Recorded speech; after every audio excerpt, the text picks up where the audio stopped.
Hello, microphone. Okay. Hey guys, so I want to come in here and we're going to look a little bit closer at the debate that's happening across New York State. Um, and we're going to look at all sides of this today. Um, and we're going to see what comes of it. Wrong one. There we go. Okay. So the first thing I want to point out here is people have been fighting across New York State for years for good cause.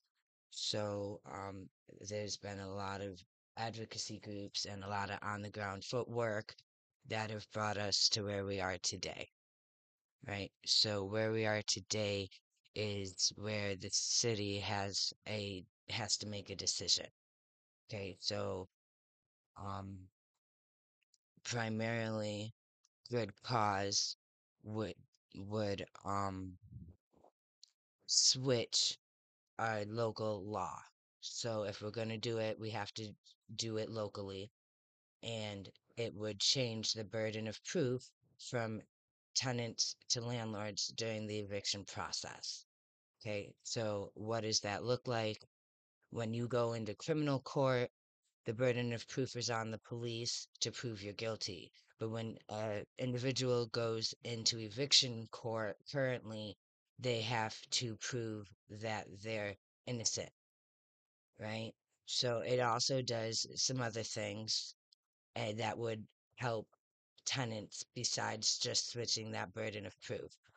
So, what you're seeing on your screen is some information from some of the local advocates who are in favor of good cause, in addition to myself. But we'll go ahead and introduce these guys. So the city auditor has been releasing lots of reports. One of them has to do, excuse me, with the option to opt into good cause locally here in the city. So we will look at that in a second.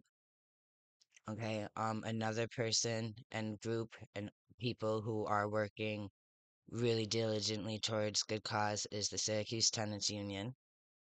Okay, so this is one of their websites, and there's actually two. So this is the Syracuse Tenants Union.com/.com, and then there's one for Good Cause, which says goodcausesyracuse.org.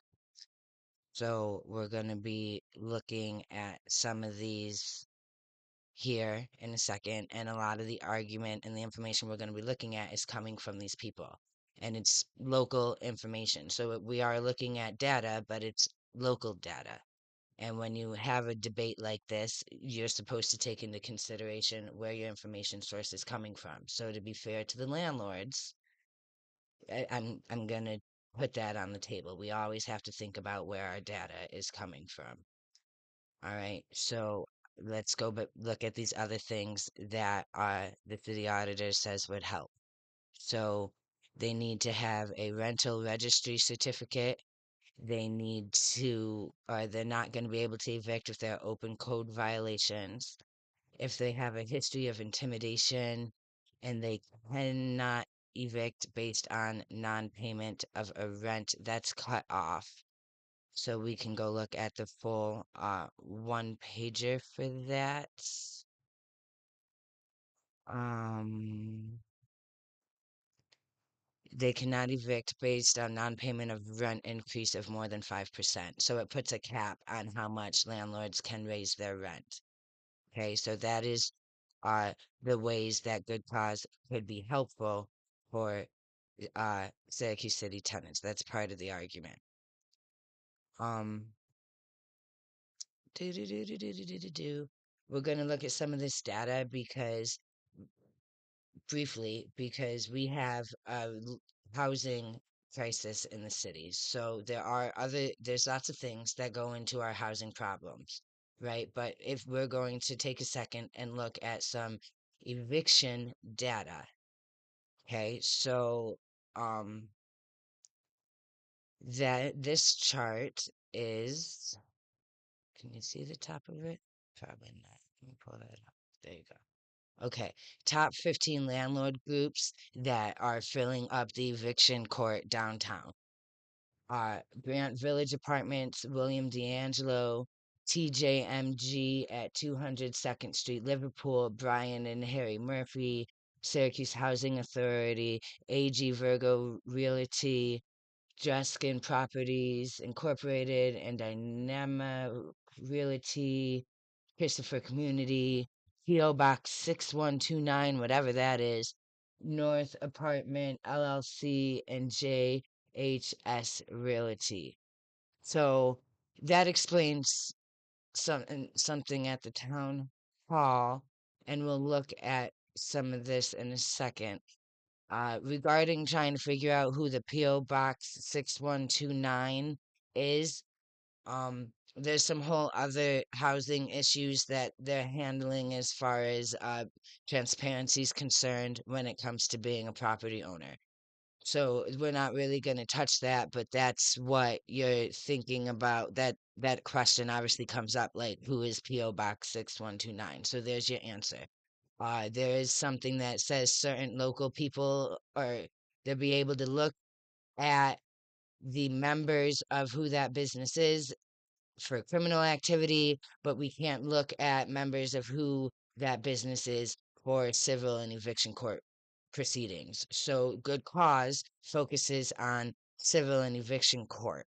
Okay. And we're going to go ahead and start with these white papers. Um, Now this is a very big document, and I put the link for it right there if you want to look at the whole thing. There are some we'll look at the overview for a second because it talks about how there's some patterns showing up in eviction court, right? And how three neighborhoods across four zip codes accounted for over 75% of the total code violations. So most of the code violations in the city are in a highly specific area, and they correlate with some other things which we'll be able to see in the graphs. It also talks about what other things to do to address these matters, and we'll look at those briefly. But I do want to get to this data so we can look at the other parts of the good cause debate. So, that's a graph about how many eviction court hearings there were over a certain period of time. And this is from 2022, I believe, right? Yes, okay. So, this talks about the zip code thing, right? And you can see which zip codes have the most and which zip codes have the least.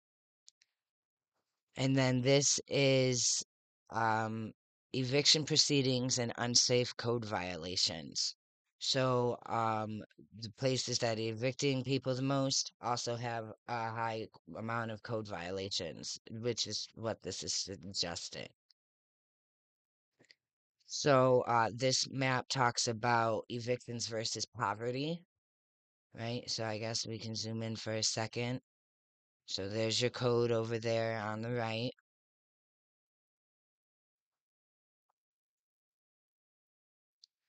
And we can, if you can compare those two, right? So there's those ones.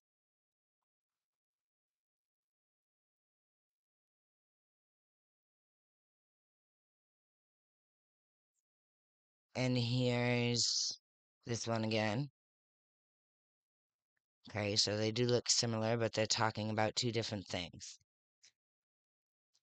So,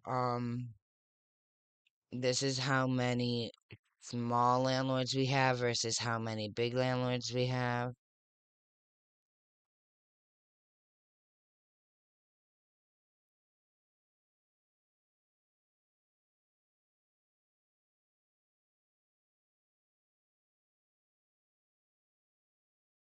And there's the chart which says we find that the top 15 landlords brought 246 cases, which was almost a third of all the cases in court.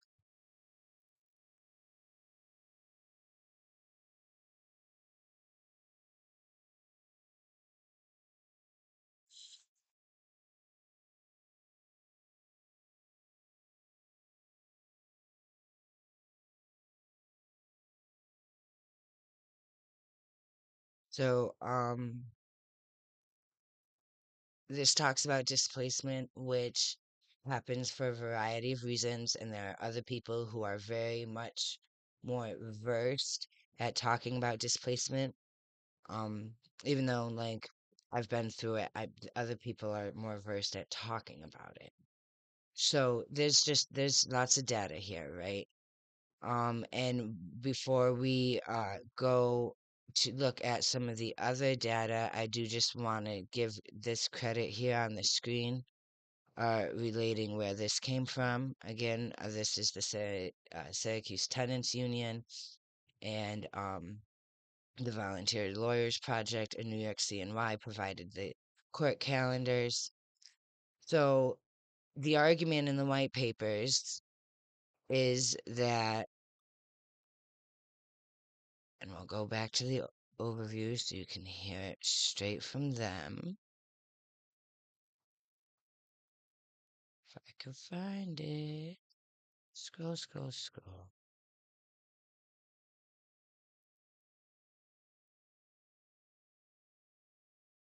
Good cause protections would protect tenants from no-fault evictions, discourage retaliation, and protect tenants from unconscionable rent hikes. The evictions resulting housing insecurity and code violations directly impact low-income communities of color together with poor and working poor, raising important social, economic, and racial justice questions. There are there's other data, right? Because other places have been looking at this too. So, the NYU Foreman Center has released a lengthy report, and it talks. I didn't read all of this, but I did get some risks and pros and cons here to support the landlord's argument as to why good cause is not a good idea. So, to recap, good cause switches the burden of proof for the tenant and the parents who have kids who rent properties in the city. Okay. It also addresses code violations and intimidation, which, according to the city auditor with the most access to this information on this scene, apparently it sounds like are some pretty big issues here in the city. The counter argument, okay, is that it's going to cost landlords more money because they're going to spend a longer time in court. So that's 2 points there. So it's going to lengthen the time of the eviction court process. It's going to increase the money landlords have to spend. It's going to make landlords pick out who they rent to differently because of good cause. They're going to, like, the application process would look different, and it would discourage investment and maintenance of the houses we already have, and it would make people not want to build new housing in the city. So this guy here is the VP of the New York State Tenants Association, or he was at this time. He might have a different title in that, director. Okay, so says that this is too much, and do we really want to have a situation where a tenant can stay on a property as long as they want, as long as they don't fit the 8 categories on a property they don't own? So we can look at those 8 categories, and I this says that, according, this is AI. We're looking at what AI said because I couldn't find anything about that specifically listed what the impact on these 8 categories would be locally. So when I just typed into Google good cause eviction law 8 categories New York State, it came up with these 8 things. So if this law is passed, you will be evicted if you do not pay your rent, if you violate your lease, if you're a nuisance, which is selling drugs, making loud noise, having a lot of police pulled up to the property, illegal activity, damaging the property, right? So those kind of go hand in hand, but the illegal activity is specifically identified under this law. So that's something that the tenants could, and or not the tenants, the landlords do. It does benefit the landlords because they've separated those for the landlords, right? So it's nuisance if you're damaging the landlord's property, and illegal activity being conducted in the landlord's property. Refusal of access, we've always had that, right? If the landlord gives the tenant 24 hours, you have to let them in. um if the landlord plans to move into the house themselves, a landlord or a close relative intends to move into the house themselves, if the landlord wants to tear it down, if they want to take it from the rental market, and if you've not agreed to make reasonable changes. So, I mean, again, this is a debate, right? So, in a second here, we're going to transition into the opinion portion of this, but I try to be fair and lay out all sides. So, um, as an opinion portion to the rest of this, it sounds like these landlords already have most of those. Like a lot of this isn't different.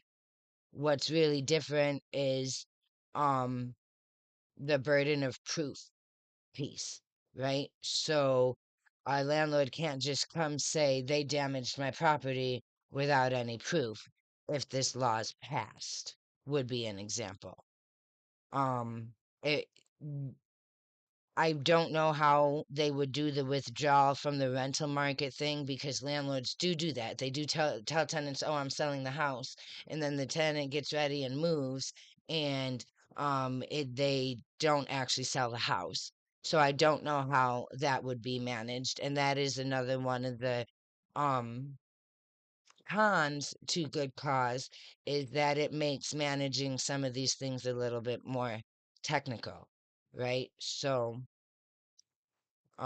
but again, for the example, in the withdrawal from the market, it would no longer be like you have to prove that your landlord is not taking the house off the market. You don't have to prove that your landlord is not selling the house. The landlord would have to file the court paperwork, go into court, and prove that they are actually selling the house, and then you would have to go. Right, so that's the difference there. They've always been able to do that, but as a resident, as a person who lives there, how do you prove the landlord doesn't actually intend to sell? Right, so the landlord would have to go into court and bring proof with that he intends to withdraw or sell or any which way. And then, of course, if you violate an agreement that you've already agreed to, um or they want to make reasonable changes, right? Like increasing the price of water would be a reasonable change. So if you don't agree to pay for the price of your water bill increase, then and you're not contributing to that and you're running up the water, then that would be a reason for the landlord to evict somebody if we say yes to good cause in Syracuse. Okay. Um, Now there are some other things that have made this good cause debate really, really quiet, and I'm gonna call it out because I don't like it. Okay, nobody has heard about good cause because we have two things going on. We have people renting, and we have businesses paying for our rent. Okay, so and they have responsibilities and duties and obligations that they should have already been taken care of, right? Like if they were doing their due diligence, then we wouldn't be here and trying to get into the 21st century having to deal with this thing like this. That's just my opinion. So, I want to talk about chronic absenteeism for just a second. All right. So, why um am I in favor of good cause? Because it is impacting our chronic absenteeism rates. Okay. So, you'll see that like 70% of people who are evicted, they don't even contest and maybe don't even show up. They just end up going, leaving, or being intimidated out. It's kind of unclear there. And that's a lot of our families. Okay, so when you get evicted, you lose some of your basic needs. Okay, and I'm not just talking about anybody here. I want to talk about the student's ability to reach success here. So that's what we're talking about.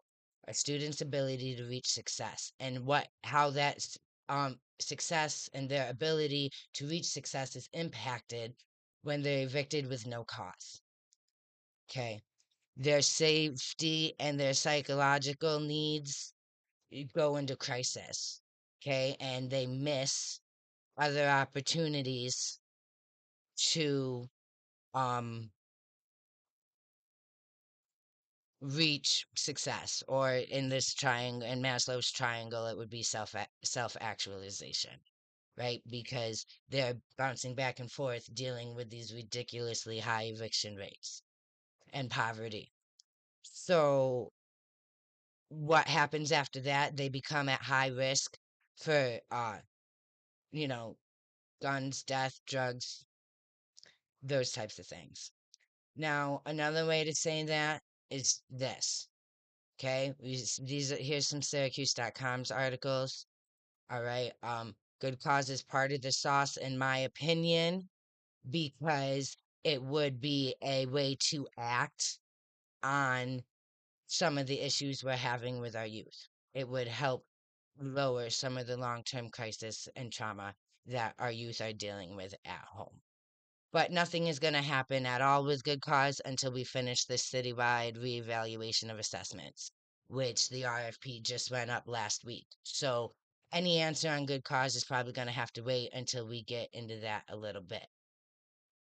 I do just want to point out that the Syracuse Tenants unit has its um whole platform, and they are looking at other things besides good cause. One of the things they are on their platform is a tenant support unit, which I think would be a really good idea. I just worry about conflict of interest because just like the Citizens Review Board, it would have to be set up in a very special way to where conflicts of interest were um thought about, because Syracuse Housing Authority and some of those groups that people would be looking for assistance from, they have fingers in pots everywhere.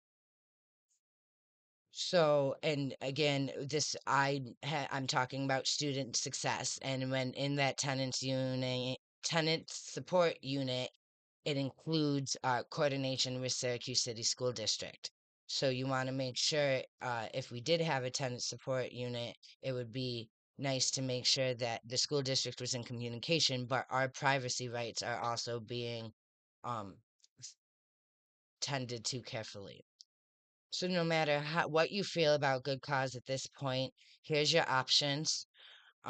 If you are in favor of good cause, you have two phone calls to make.